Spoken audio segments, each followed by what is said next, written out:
What? Wow, it's forming on the hand. It stings. It stings. There are many scientific phenomena in the world that defy common sense. These phenomena... Ready? Are you? I'm just sitting here clueless. Various Yes. experiments that defy common sense. That's right. Oh, it changes unexpectedly. Exactly. Let's explore these phenomena that defy common sense. Here's the first one. One spring like this, and two connected at the bottom. In between, there's a red string. Yes. This red string connects the two springs.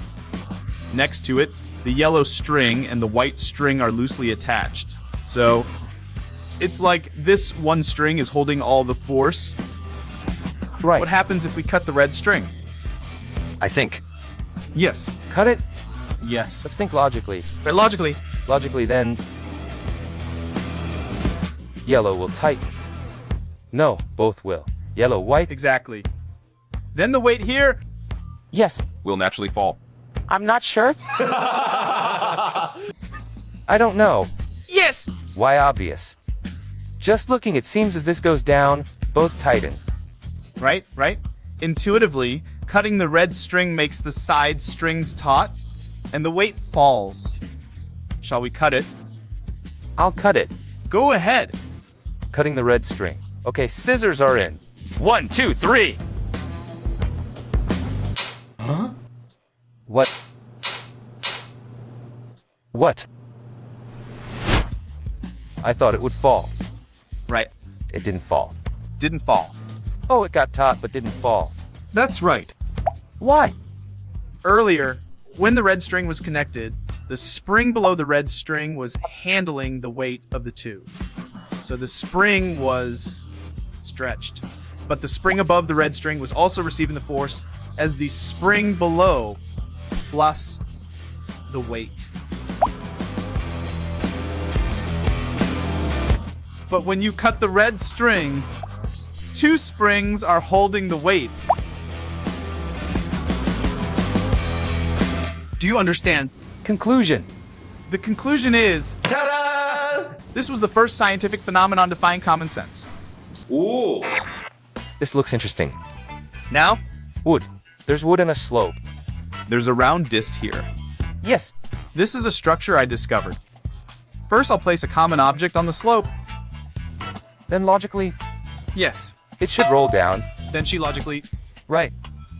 going down is the intuitive result we can predict. Yes. But let's see when I place this. Do my what?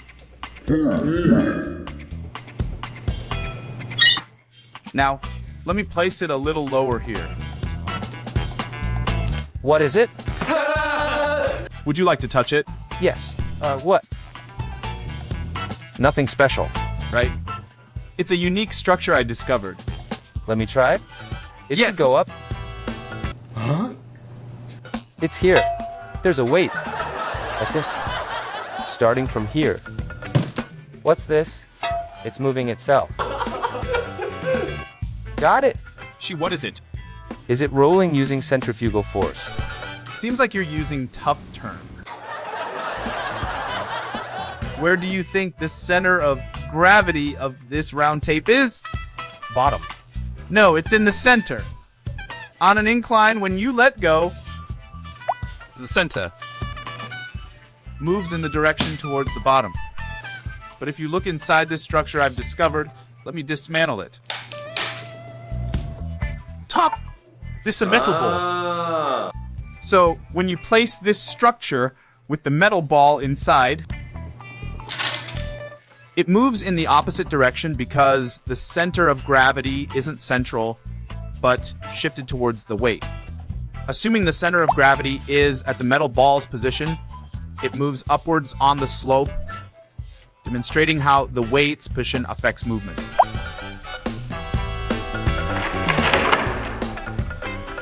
Ta-da! Wow, it really breaks common sense. Yes. Yes. Now, in front of us is a beaker filled with water. I feel like it's something about the capacity. A capacity. Yes. No, it isn't. No. We'll measure the liquid's temperature. 17 degrees? It's currently around 17 degrees, Yes. It's showing 19.5 degrees. right? It measured between 19.5 to 4 degrees. Now I'm holding a chopstick, so let's measure its temperature. Yes. Chopstick's temperature? 14.4. 14.4. Yes, lowest. This chopstick is slightly cooler than the liquid here. Yes. I had to stir. It should just stir, right? Vortex forms. A vortex. But it's freezing. But it feels like the water might just freeze. Right. Let's try it in this beaker. Oh. It's already formed. Just like that. Oh, pretty.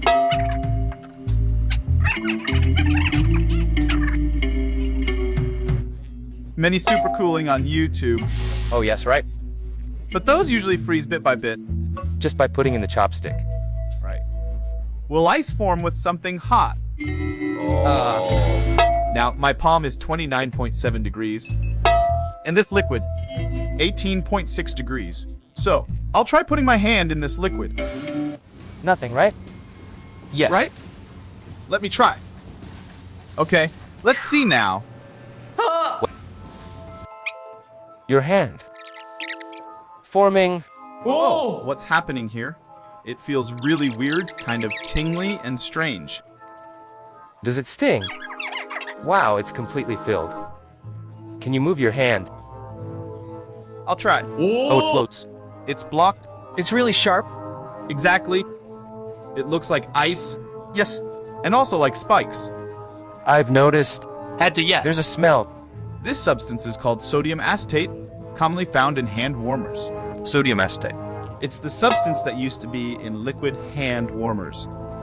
It's rarely used now. Yes, rarely It used. crystallizes like this and heats up. If you accidentally burst it, it gives off this smell we're sensing now.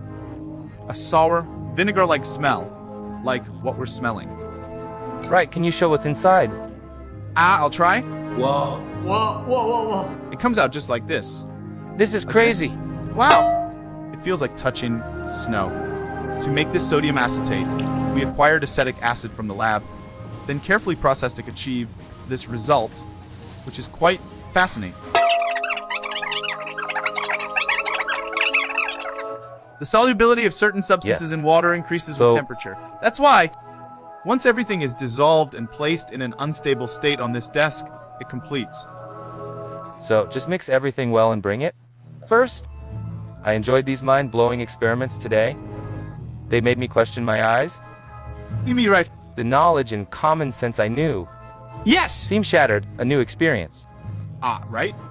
If you know of unusual scientific phenomena, or fascinating phenomena that aren't intuitively understood, please report them to our Neighbor Cave Geekbull community, and we'll show you more interesting experiments. Next time, we'll bring even more exciting and unpredictable scientific phenomena. To meet you all, 1, 2, 3, Geek, Geek bye. bye.